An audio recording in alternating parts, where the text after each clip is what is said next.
Some good stuff about the ID.Buzz is, for example, the turning circle. It's awesome. It has a very nice turning circle, which makes it really easy to maneuver.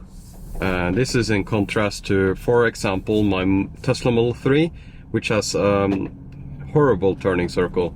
So this car is actually more enjoyable to drive in the city than the Model 3, at least with the narrow streets here in Norway. Another point is comfort.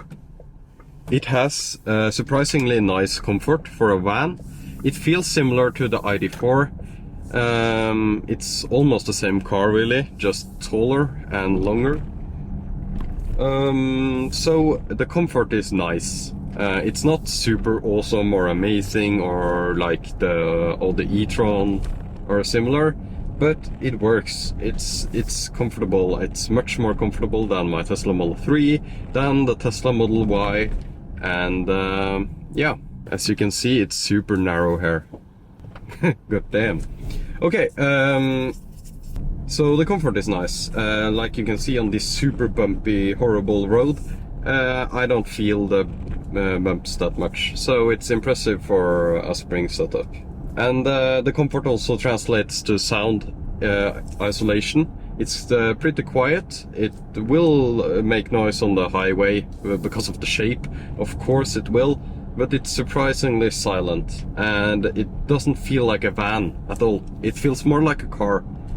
And that's also in the throttle response. It's quick enough for a van. Absolutely, it feels more like a car in terms of acceleration. Another thing I like about the ID.Buzz is the readiness of the car. Some legacy automakers, not used in a negative way, that word of course, but a lot of them make the EVs difficult to start because you think like you need an ignition, an on button or similar, but with the ID series, Volkswagen has made it turn on by going to the brake pedal. This is the correct way, in my opinion, to make an electric car. It doesn't need an ignition. There are some stuff I'll talk about it later, which seem kind of old school in this car, but the brake pedal will turn the car on, and you will automatically turn the car off when leaving it. So that's awesome. That's very nice, and it rips as well. Just need to be careful here. So that's a thing I really enjoy about this car, and surprised me because it felt it doesn't seem like a Volkswagen thing to do, but I'm glad, so happy that they do it. I'm so happy that they do it. A great thing about this car as well is the space. It's awesome. It's so much space in this car. It's a van, of course. Of course it has space, but there are no competitors in the terms of space for this car. And the shape, you can have long items, tall items, everything you want. No restrictions. You can just throw everything in the back. It's very nice.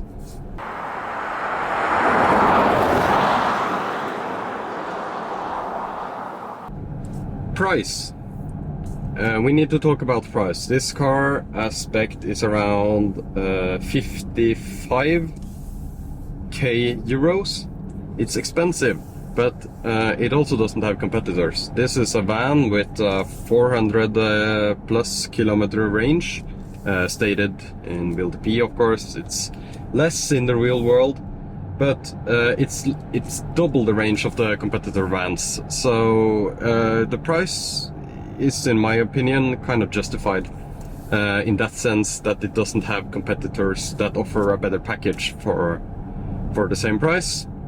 So you can't blame them for the price, but for some people the price will be a turn-off because you can get like a Model Y or something which doesn't, it's not the same type of car, of course, but for some people it'll, if you need a car for the kids in the back, it's and nothing else, it's just For those, maybe the Tesla Model Y will be a better value, but this car offers something that the Tesla doesn't, like the enormous space, etc. So that's something to think about and consider when buying this car. Also the turning radius, as I mentioned before. You can hear that it's silent in here. It's very windy outside, etc. But in here it's silent. It's super nice. There are some negatives as well. There are some conservative design choices in this car. Like, it does have a start button still, even though it uses the brake pedal to turn the car on. It's a backup, which I think is fine, of course. But there are some things like, oh, you need to start the ignition. It'll tell you in the infotainment to do certain stuff. There is no ignition. That's the point. It shouldn't be a barrier. Just have every feature available at all times. That will make it a much better experience. And that also translates over to dog mode. It's a puppy car. You can have your animals in the back, whatever. Your dogs, cats, turtle, horse, probably, if you have a small horse. But there is no dog mode, and that's a disaster for this car, because I want to have a reliable app where I can check the temperature of the car. I want an alert if the temperature reaches a certain threshold, and I get none of that. You can have stationary air conditioning, but it's not... I don't trust it to actually leave my dog in the car. I would just have to leave the car with the windows open if it's overcast and not a sunny day. And monitor the temperature outside, of course. And that's a big miss for this car. Why not let me have the air conditioning on? It's not difficult to have that option. You already have preconditioning in this car. All the features are here. It's just a little software thing, and we could have a nice dog mode in this car. And I'm a dog owner, so of course I care more about this than people that doesn't. Yeah. Oh, there's an ID.Buzz.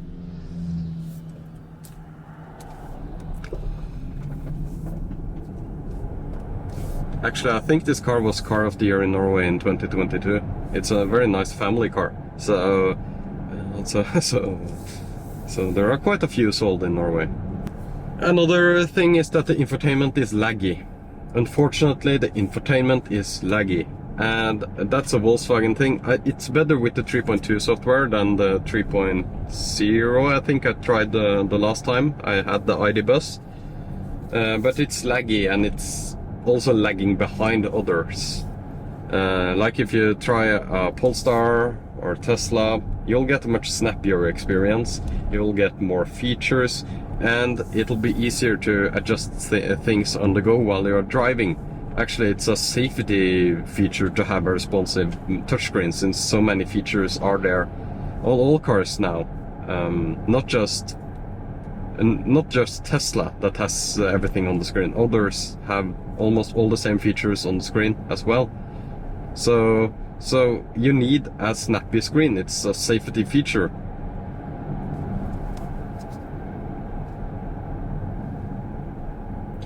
Also, a big miss on this car is that there is no heat pump.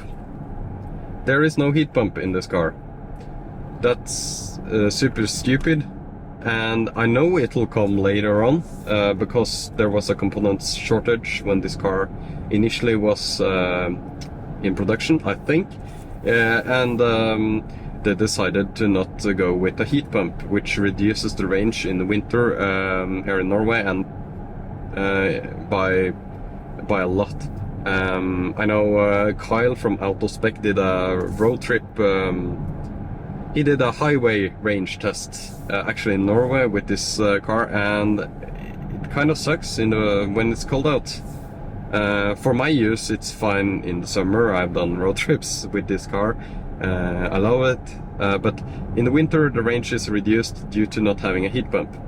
That should not be an option on the car. It should just be standard on all electric cars. It's such an important feature.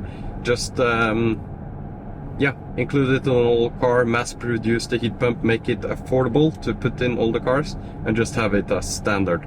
No option for a heat pump. There is no option on this car at all, it's just without. And I know this car will come with 4-wheel drive, large battery and heat pump, etc. later. And the prices of these rear-wheel drive early ID.Buzzes will tank. Just tank.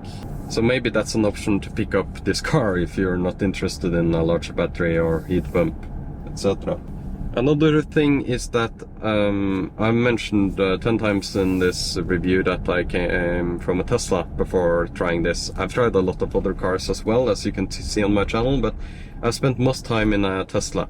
And I know that the interior is not most premium in Tesla, but in my Model 3 2021 model, it feels just as nice, if not nicer than this car. It has a lot of plastics, and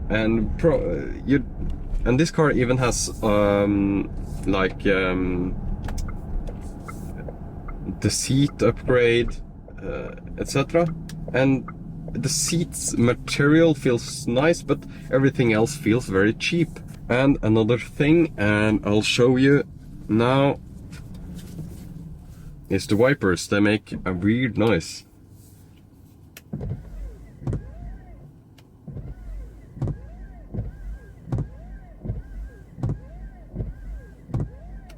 And since the rest of the cabin is so quiet, it feels, yeah, weird. It does feel very weird. But this car, as I mentioned before, what I like about it is the turning circle. You can just park anywhere. Oh, straight in here, park. No problem. No problem parking this car at all. Something I find annoying is, okay, I want to drive into B, into D, into B. Okay, fine. Okay, park. And now it went into D. So you need to really push it forward to go into B. And now it's in D. And I have to do it again to go into B. Just remove D mode, it's not needed at all, in my opinion. Also, auto hold is always on, which is nice. You can adjust that